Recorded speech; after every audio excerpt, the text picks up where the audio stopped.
Ada seorang bernama Imam Ibnu Abshad An-Nahwi. Dia berada di atas atap di masjid di kota Kairo, Mesir. Dia sedang makan sesuatu. Dia makan di atas karena rumah lantai 2. Ketika dia sedang makan, tiba-tiba dia lihat ada seekor kucing. Lalu dia lemparkan segenggam makanan pada kucing itu. Kucing. Dia sedang makan di atas, ada kucing, dia berikan. Lalu kucing itu mengambil dan pergi. Biasanya kita lihat kucing bila kita berikan tulang makanan, dia akan makan di tempat itu. Tapi unik, aneh. Kucing ini membawa makanan itu pergi. Kemudian kucing itu datang lagi. Maka Ibnu Abshad An-Nahwi beserta ada beberapa sahabatnya melemparkan lagi makanan. Dan kucing itu kembali melakukan yang sama. Dia ambil makanan, pergi. Peristiwa terjadi tidak hanya sekali tapi beberapa kali. Lalu kemudian apa yang terjadi? Tidak mungkin seekor kucing kecil makan banyak sekali. Dari tadi kita lempar makanan, dia pergi. Apa yang terjadi sebenarnya? Maka mereka mulai ragu, ini ada apa dengan kucing ini? Ini kucing aneh ini. Apa yang terjadi ini? Ternyata mereka ikuti apa yang terjadi. Kucing ini memanjat dinding atap masjid dari tepi masjid. Lalu kemudian turun ke tempat kosong. Di balik-balik reruntuhan bongkahan-bongkahan batu, di sana ada seekor kucing, buta. Matanya tidak bisa melihat, tidak bisa mencari makan. Lalu kemudian kucing tadi membawa makanan yang dia terima dari lemparan orang-orang beriman tadi. Lalu kemudian dia hantarkan, dia berikan. Dan itu dilihat mereka dengan mata kepala mereka sendiri. Diabadikan dalam kitab Wafayat Al-A'yan juz 2 halaman 516. Malu kita membaca kisah ini. Bagaimana hari ini ada orang manusia yang diberikan Allah Subhanahu wa taala benda yang paling berharga, bukan kaki, bukan tangan, bukan mata, bukan kepala, tapi otak untuk berpikir, hati untuk merenung sejenak, tapi sanggup memakan beras saudaranya, memakan gaji saudaranya. Datanglah seorang miskin yang susah melarat, anak belum makan, istri belum memasak, sewa rumah belum dibayar, kontrakan tuan rumah sedang menuntut, meneteskan air mata, tolonglah Tuhan untuk buka puasa. Tapi dia sanggup menghardi. Padahal yang dia minta bukan sedekah. Dia hanya meminta gaji saya, Pak.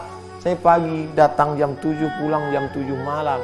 Menggali tanah untuk menanam kabel, untuk mengecat rumah. Sampai masanya sekarang untuk buka puasa. Nanti. Tapi ini gaji saya. Kalau kamu mau tetap kerja dengan saya, ikut. Kalau tidak, pergi. Oh, di mana hatimu, saudaraku? Ini yang disindir Allah dalam ucapan yang amat sangat keras. A'udzubillahi minasyaitonirrajim. Ulaika kal an'am. Mereka seperti binatang. Balhum adall, bahkan lebih hina daripada binatang. Binatang ini, hewan, kucing, dagingnya haram, bertaring, buas, kukunya tajam. Tapi ternyata ada kelembutan dalam insting, gharizah, bawaan kucing. Dia ambil itu makanan, bukan untuk dia, tapi dia antarkan kepada seekor kucing buta. Diabadikan dalam kitab para ulama. Faqsusil qasasa, ceritakan kisah-kisah itu wahai Muhammad sallallahu alaihi wasallam.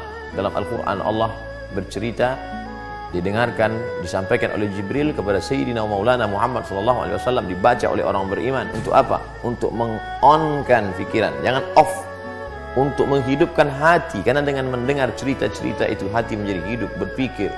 Bagaimana mungkin aku manusia yang pagi, petang, siang dan malam berharap dan berdoa, bermunajat kepada Allah, tapi hati begitu keras, memakan gaji orang, memakan tunjangan orang, memakan beras orang, memakan sembako orang.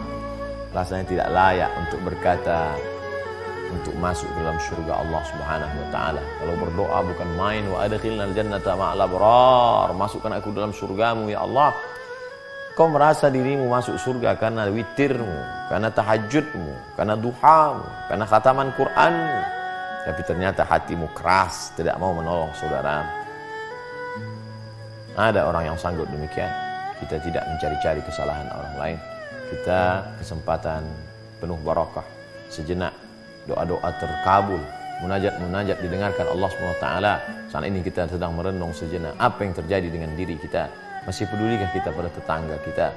Wajaruhu ila jambihi ja'i'un, tetangga di sebelah rumahnya mengerang kelaparan, tapi dia masih sempat berpikir bagaimana dengan semua serba baru, mengikuti high style, mengikuti gaya, tapi sementara hati yang keras itu dibalut dengan wa yahsabuna annakum yuhsinuna sun'a.